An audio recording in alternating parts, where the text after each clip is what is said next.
परम पूज्य कार्यक्रम में शामिल होने का अवसर मिला। बड़ा देव की स्थापना का आज ज्योति दिवस है। काला काला दिख रहा है। इस पास में जाना पड़ेगा, वहाँ पास में जो मुझे शामिल होने का अवसर मिला, इसके लिए सबसे पहले बड़ा देव के श्री चरणों में नमन करता हूँ, वंदन करता हूँ, प्रणाम करता हूँ।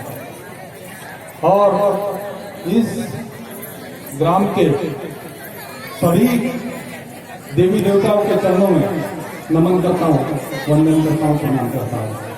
और यहाँ मंचासीन मेरे सभी सगाजनों को प्रणाम करता हूँ, नमन करता हूँ, वंदन करता हूँ। मैं सबसे पहले हमारे आदरणीय श्री उधर से अच्छा दिख रहा है। जनपद पंचायत आठनेर के अध्यक्ष श्री रामचरण त्रिपाठी जी एवं साथ में सभी सगाजनों को नमन करता हूँ, वंदन करता हूँ, प्रणाम करता हूँ। सबसे पहले मैं आप लोगों से बहुत सारा विषय ऐसा है कि बहुत सारे विषय में मैं बात करना चाहता हूँ, बहुत सारे विषय में बात रखना चाहता हूँ, लेकिन समय के अभाव में कुछ बातें रखूंगा संक्षिप्त में। आज मेरा सौभाग्य है कि इस आठनेर क्षेत्र में अपने सामाजिक कार्यक्रम में मुझे सम्मिलित होने का अवसर मिला और सम्मान मिला। मैं ये कहना चाहूंगा सभी हमारे समाज के सगाजनों से, छोटे भाइयों से, छोटी बहनों से, माताओं से, बड़े बुजुर्गों से, सभी से कहना चाहूंगा कि हमारी धर्म, हमारी संस्कृति, हमारी रीति को बचा के रखना पड़ेगा, उन्हें संजो के रखना पड़ेगा। इन चीजों को हम कब बचा के रखेंगे?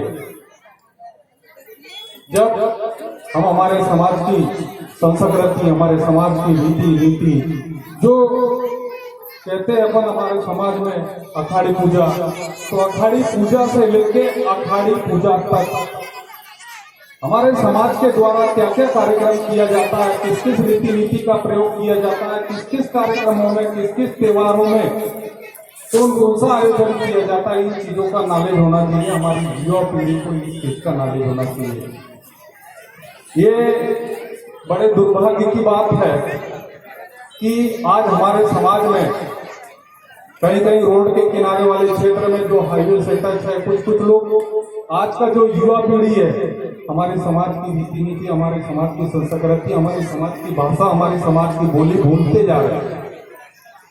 लेकिन इस क्षेत्र के बारे में, आठनेर क्षेत्र के बारे में मैंने सुना था, पहले से जानता हूं कि इस क्षेत्र में कहीं ना कहीं हमारे धर्म, हमारे संस्कृति को संजोने में जो युवा पीढ़ी और हमारे क्षेत्र के जनपद अध्यक्ष बड़े भाई रामचरण त्रिपाठी जी ने जो हमारे सगा समाज को एकत्रित करने का प्रयास किया, वो अवश्य ही प्रशंसनीय है।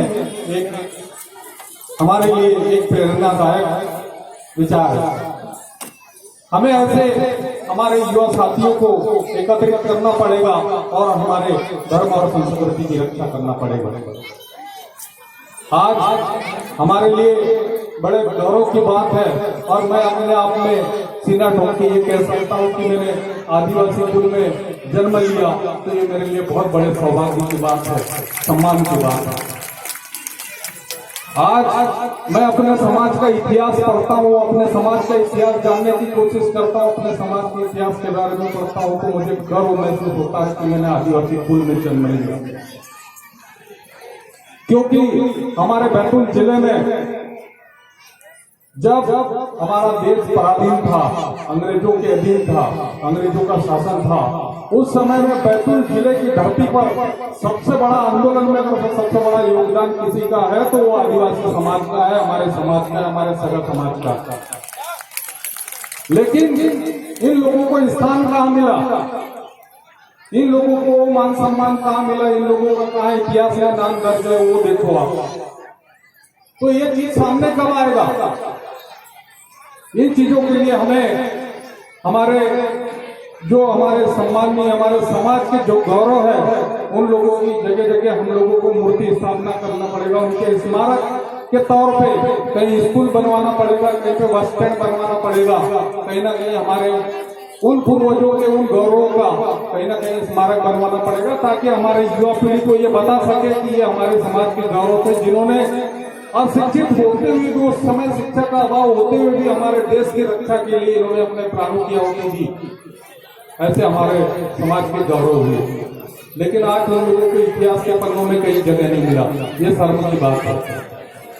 आज इन लोगों को आगे लाने के लिए, ये हमारे समाज के गौरव की बात बताने के लिए हमें कहीं ना कहीं युवा टीम को आगे बढ़ना पड़ेगा और हमारे समाज के पुराने बुजुर्गों का अनुभव के साथ में हमें आगे चलना पड़ेगा। तो हम कहीं ब्रेक नहीं होंगे। कहीं ना कहीं हम हमारे समाज के उन गौरव को, हमारे समाज के महापुरुषों को हम अपने सही सच्ची श्रद्धांजलि दिला पाएंगे और उन लोगों को सच्ची सम्मान दिला पाएंगे।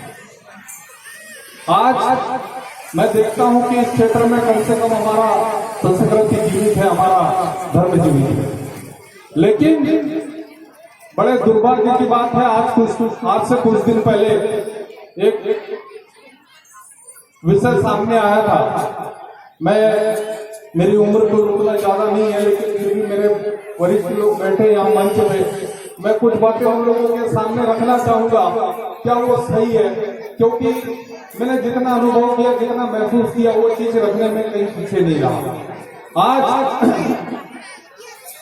हम लोग अपने आप में गर्व महसूस करते हैं कि हमने गौड़ समाज में जन्म लिया। हम लोग अपने आप में गर्व महसूस करते हैं कि हमने कुर्कू समाज में जन्म लिया, आदिवासी कुल में जन्म लिया। लेकिन आज कहीं ना कहीं अपने समाज को बरगला के धर्म परिवर्तन का काम चल रहा है। और एक बार सही मायने में ये चीज अपने आप को जानना पड़ेगा कि हमने अपना धर्म परिवर्तन कर लिया है। हमने पूर्ण समाज का धर्म छोड़ दिया, हमने कुर्कू समाज का धर्म छोड़ दिया, तो इसका मतलब कि हमने अपना माता पिता बदल दिया। अगर से ये किया है तो ये कोई छोटा मोटा बात नहीं है। हमने हमारे मूल को बदला है, हमने हमारे वास्तविकता को बदला है। तो इन चीजों में सभी युवा साथियों को, हमारे वरिष्ठ बुजुर्गों को गांव जाकर ये चीजें बताना पड़ेगा, समझाना पड़ेगा कि हम हमारे मूल से नहीं हटे, कम से कम हमारे धर्म को समझे। हमारी आदिवासी संस्कृति, आदिवासी धर्म, हमारे देवी देवता जो है, इनसे ज्यादा मजबूत आज तक मैंने किसी देवी देवता को नहीं देखा। अगर से हमारे समाज में एक कहावत है कि बड़ा देव का कसम कोई किसी को देता नहीं है, क्योंकि बड़ा देव को अगर सच्चे दिल से जो मानता है तो उसको कसम मानना होता है। लेकिन आज एक चीज देखने में आया कि बड़ी संख्या में अपने आदिवासी भाई, अपनी आदिवासी बहनें धर्म परिवर्तन कर रहे हैं।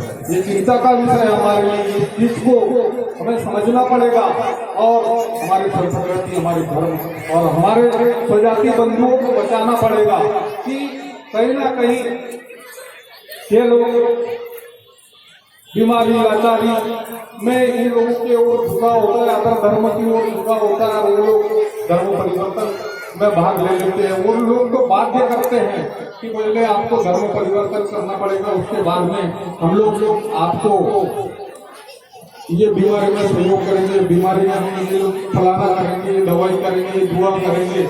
लेकिन हम लोग अगर से सही मायने में हमारे समाज के लोगों पे ध्यान दे, हमारे मोहल्ले पड़ोस में ध्यान दे, तो ऐसे हमारे समाज के लोग हमसे टूटने से बचेंगे और हमारा समाज का एकता बना रहेगा। इस क्षेत्र का सबसे बड़ा उदाहरण मैं आज से कई दिनों पहले से मैं अपने इस क्षेत्र का कार्यक्रम देखते आ रहा हूँ। इस क्षेत्र में कम से कम समाज तो एकत्रित है, समाज संगठित है। अगर से हमारा समाज संगठित रहेगा तो निश्चित ही हम बड़े से बड़े विपत्ति से निपटने के लिए तैयार है हमारा समाज। यही चीजें हमारे पूर्वजों ने, हमारे स्वतंत्रता वीरों ने यही संदेश देके गए कि वो भले कम पढ़े लिखे थे, उस समय में सूझबूझ की कमी थी, लेकिन जहाँ देश की रक्षा, देश के सम्मान की बात, हमारे धर्म की बात, हमारे संस्कृति की बात, इसकी बात आई तो उन लोगों ने हमारे जान, मतलब हमारे